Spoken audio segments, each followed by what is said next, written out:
Hello friends, welcome to home food recipes. આજે આપણે બનાવશું હોમમેડ ચાનો મસાલો. શિયાળો શરૂ થઈ ગયો છે અને એવામાં જો આપણને સવારે 1 કપ મસાલેદાર ચાય મળી જાય તો આખો દિવસ આપણો તાજગીથી ભરેલો રહે છે. આ ચાનો મસાલો માર્કેટ કરતાં અનેક ગણો ફ્લેવરફુલ અને ટેસ્ટી હોય છે. આ મસાલામાંથી તમે એક વખત ચા બનાવશો તો હું ગેરંટી આપું છું કે તમે માર્કેટથી ચાનો મસાલો ક્યારેય ખરીદીને નહીં લાવો. અને ચા બનાવતી વખતે આ મસાલો કેટલો અને ક્યારે ઉમેરવાનો છે એ પણ હું તમને છેલ્લે જણાવી દઈશ. તો ચલો એને બનાવવાનું શરૂ કરીએ. સૌથી પહેલાં ગેસ ઉપર એક પેન ગરમ કરવા મૂકીશું. એમાં આપણે 1 કપ લવિંગ ઉમેરીશું, જે ગ્રામમાં 80 ગ્રામ જેટલા છે. અને અહીંયા મેં બધા જ મેઝરમેન્ટ જે 200 ml વાળા મેઝરિંગ કપ આવે છે એનાથી જ માપીને લીધા છે.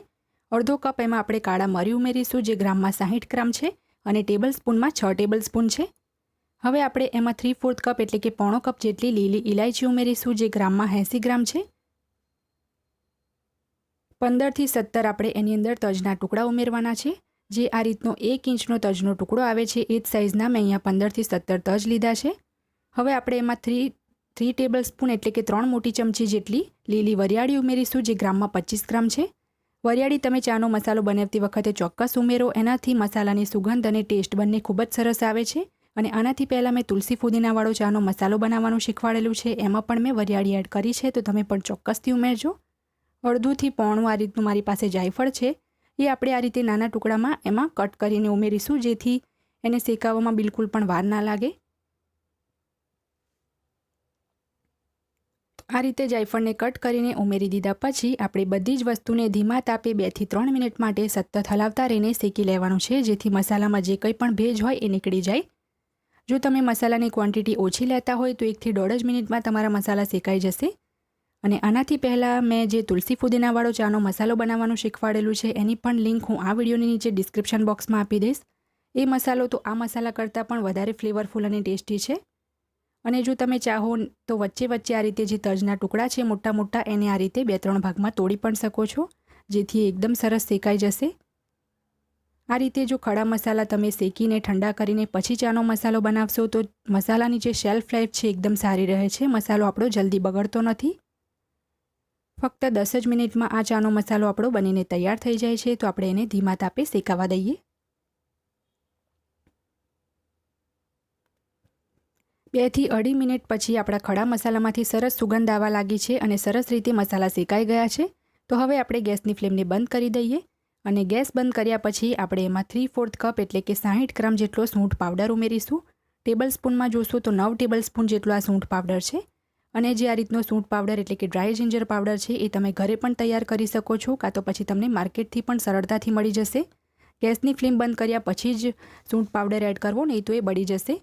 હવે આપણા મસાલા અને પેન બંને ગરમ જ છે, તો ગરમ પેનમાં જ આપણે 1 મિનિટ એને આ રીતે હલાવતા રહીશું, તો એમાં પણ જે ભેજ હશે એ નીકળી જશે. કોઈ પણ વસ્તુમાં ભેજ ના રહે એ વાતનું ખાસ ધ્યાન રાખવાનું છે.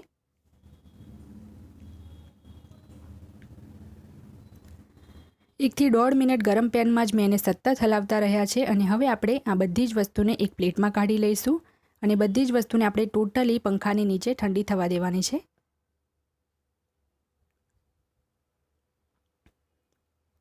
બધી જ વસ્તુ ટોટલી ઠંડી થઈ જાય એ પછી આપણે એક મોટા મિક્સર જારની અંદર એને એડ કરી દઈશું અને એકદમ બારીક આપણે એને પીસી લેવાનું છે.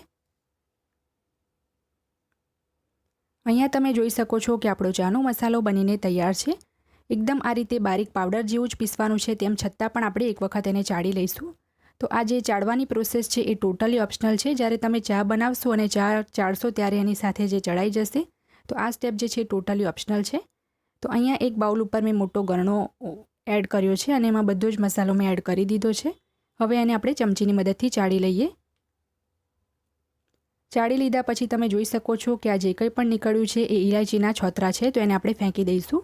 આ આપણો એકદમ ફ્લેવરફુલ ચાનો મસાલો બનીને તૈયાર થઈ ગયો છે અને આમાંથી ખૂબ જ સરસ સુગંધ પણ આવી રહી છે. હવે આપણે એને કાચની એક જારમાં ભરી લઈશું. આ મસાલાને તમે બહાર જ એરટાઇટ જારમાં ભરીને પૂરા 1 વર્ષ સુધી સ્ટોર કરીને રાખી શકો છો. અને જો ફ્રીજમાં રાખશો તો આ મસાલાની ફ્લેવર અને સુગંધ બંને એમના એમ જ રહેશે. તો હું તમને સજેસ્ટ કરીશ કે જેટલું જરૂર હોય એટલો જ મસાલો તમે નાની ડબ્બીમાં કાઢી લો અને બાકીનો મસાલો ફ્રીજમાં સ્ટોર કરી દો, જેથી એનો ફ્લેવર એમનો એમ જ રહે. તો બાકીનો જે મસાલો છે એને હું હવે બીજી જારમાં ભરી લઈશ. આની ઉપર હવે આપણે લીડ લગાવી દઈશું. તો તમે પણ આ રીતે ચાનો મસાલો ચોક્કસ તમારા ઘરે બનાવજો. માર્કેટની કમ્પેરમાં એ સસ્તો પણ પડશે. હવે આ મસાલો યુઝ કેવી રીતે કરવો એ પણ આપણે જોઈ લઈએ. તો જ્યારે આ રીતે ચા અને પાણી ઉકળતું હોય ત્યારે જ તમારે એમાંથી 1/4 ટીસ્પૂન જેટલો મસાલો એમાં ઉમેરી દેવાનો છે. 1 થી સવા કપ ચાના હિસાબથી 1/4 ટીસ્પૂન ચાનો મસાલો ઉમેરવાનો છે.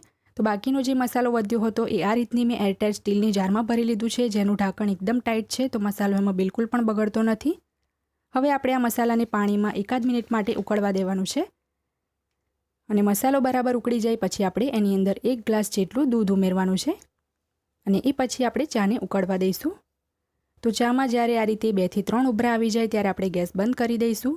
અને ચા બનાવવાનું દરેક જણને આવડતું જ હોય છે, પણ અહીંયા મેં આ સ્ટેપ બિગિનર્સ માટે જ બતાવ્યો છે, જેથી ચા બનાવતી વખતે કેટલો મસાલો ઉમેરવો એમને ખબર પડી શકે.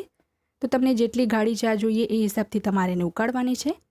ચા બની જાય તો આપણે આ રીતે 1 કપમાં એને ચાળી લઈશું. તો આ આપણી મસાલા ચા બનીને તૈયાર છે.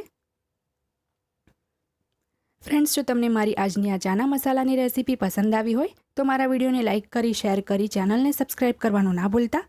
સબસ્ક્રાઇબ બટનની બાજુમાં જે બેલ આઇકન છે એને પણ દબાવજો, જેથી તમને મારા આવનારા તમામ નવા વિડીયોની જાણકારી સૌથી પહેલાં મળે.